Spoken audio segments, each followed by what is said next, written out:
Hi friends, ನಮಸ್ತೆ. ನಾನು chef ಸಂಧ್ಯಾ. ಈ ವಿಡಿಯೋದಲ್ಲಿ ನಿಮಗೆ ಈಸಿಯಾಗಿ ಮನೆಯಲ್ಲಿ ಡೆಸರ್ಟ್ ಹೇಗೆ ಮಾಡ್ಬೋದು ಅಂತ ನಾನು ತೋರಿಸ್ಕೊಡ್ತಾ ಇದ್ದೀನಿ. ಸೊ ಈ ವಿಡಿಯೋ ನಿಮಗೆ ಇಷ್ಟ ಆಗಿದರೆ ಕಮೆಂಟ್ ಮಾಡಿ, ಲೈಕ್ ಮಾಡಿ, ಶೇರ್ ಮಾಡಿ. ಶೆಫ್ ಸಂಧ್ಯಾ ಅನ್ನೋ ಪೇಜ್ ಯಾರ್ಯಾರು ಫಾಲೋ ಮಾಡ್ತಾ ಇಲ್ವೋ ಪ್ಲೀಸ್ ಈ ಪೇಜ್ ಫಾಲೋ ಮಾಡಿ, ಸಪೋರ್ಟ್ ಮಾಡಿ. ಲಾಸ್ಟ್ ವೀಕು ನಾನು ನಿಮಗೆ ಮನೆಯಲ್ಲಿ ಹೋಮ್ ಮೇಡ್ ಫ್ರೆಶ್ ಕ್ರೀಮ್ ಹೇಗೆ ಮಾಡೋದು ಅಂತ ತೋರಿಸಿದ್ದೆ. ಸೊ ಅದೇ ಫ್ರೆಶ್ ಕ್ರೀಮನ್ನು ಉಪಯೋಗ ಮಾಡ್ಕೊಳ್ತಾ ಇದ್ದೀನಿ ನಾನು ಈ ವಿಡಿಯೋದಲ್ಲಿ. ಸೊ ಇವಾಗ ಆ ಒಂದು ಕ್ರೀಮಿಗೆ ಮಿಲ್ಕ್ ಮೇಡ್ನ ಹಾಕಿ ಎರಡನ್ನೂ ಚೆನ್ನಾಗಿ ಹಾಕಿ ಮಿಕ್ಸ್ ಮಾಡ್ಕೊಳ್ತಾ ಇದ್ದೀನಿ. ಸೊ ಈ ಕ್ರೀಮನ್ನು ನೀವು ಮನೇಲಿ ಮಾಡಿ ಫ್ರಿಜ್ಜಲ್ಲಿ ಇಟ್ಕೊಂಡ್ರೆ ನೀವು ಎಲ್ಲ ರೀತಿ ಡೆಸರ್ಟ್ಗಳಿಗೂ ಉಪಯೋಗಕ್ಕೆ ಬರುತ್ತೆ ಈ ಕ್ರೀಮು. ಈಗ ಮಿಕ್ಸ್ ಮಾಡಿರುವಂಥ ಕ್ರೀಮನ್ನು ನಾನು ಪಕ್ಕಕ್ಕಿಟ್ಟು ಈ ಒಂದು ಸ್ಪಾಂಜ್ ಕೇಕನ್ನು ನಾನು ಚಿಕ್ಕ ಚಿಕ್ಕದಾಗಿ ಕಟ್ ಮಾಡಿ ಇಟ್ಕೊಳ್ತಾ ಇದ್ದೀನಿ. ನಿಮಗೆ ಸ್ಪಾಂಜ್ ಕೇಕ್ ಮನೆಯಲ್ಲಿ ಸಿಗಲಿಲ್ಲ ಅಂತಂದರೆ ನೀವು ಬ್ರೆಡ್ಡನ್ನು ಉಪಯೋಗ ಮಾಡ್ಬೋದು.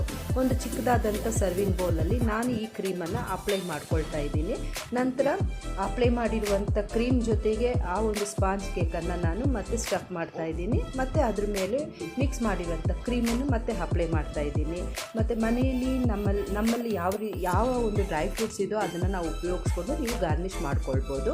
ಇದನ್ನು ರೆಡಿ ಮಾಡಿ ಸ್ವಲ್ಪ ಹೊತ್ತು ನಾವು ತಣ್ಣಗಾಗೋದಕ್ಕೆ ಫ್ರಿಜ್ಜಲ್ಲಿ ಬಿಟ್ಟು ನಂತರ ಇದನ್ನು ನಾವು ತಗೊಂಡು ಸರ್ವ್ ಮಾಡಿ ತಿಂದಾಗ ತುಂಬ ಚೆನ್ನಾಗಿರುತ್ತೆ. ಈ ವಿಡಿಯೋ ಇಷ್ಟ ಆಗಿರುತ್ತೆ ಅಂದ್ಕೊಂಡಿದ್ದೀನಿ.